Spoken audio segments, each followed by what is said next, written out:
Good morning, Living Waters, and welcome back to our daily devotional time of coffee together. A great way to start your day. Thank you for starting your day with me.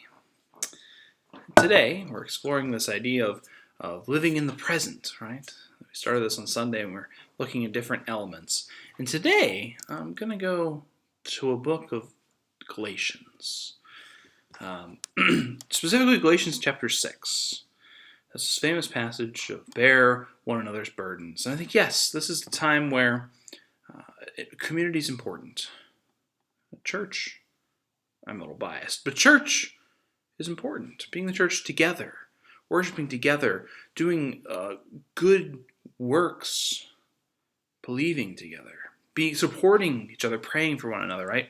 Even though that we have not been able to meet in person, we've continued to live in the moment in these ways as a congregation, right? I like this idea of bearing each other's burdens.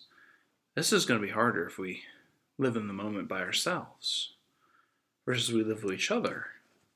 We're able to carry more. We're more powerful. We're stronger together. But then there's this one verse in here. You keep going down, talking about the reality of bearing one each other.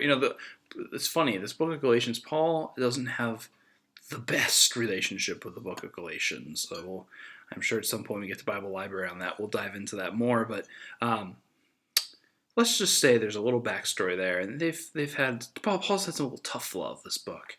This is we're now rounding it out to build for the future, right? Maybe things aren't going perfectly.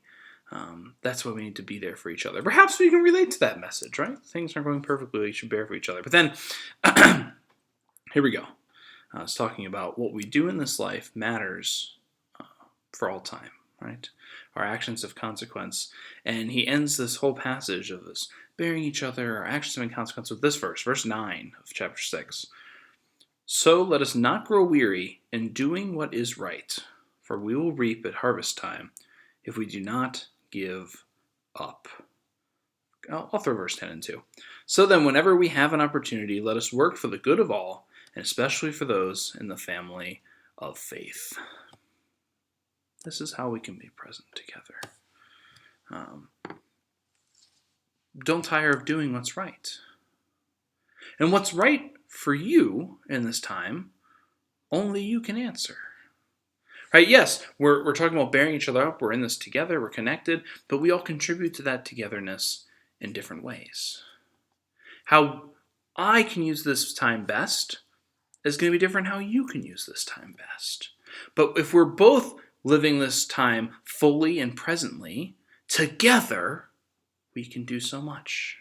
That's how the power of God works in community.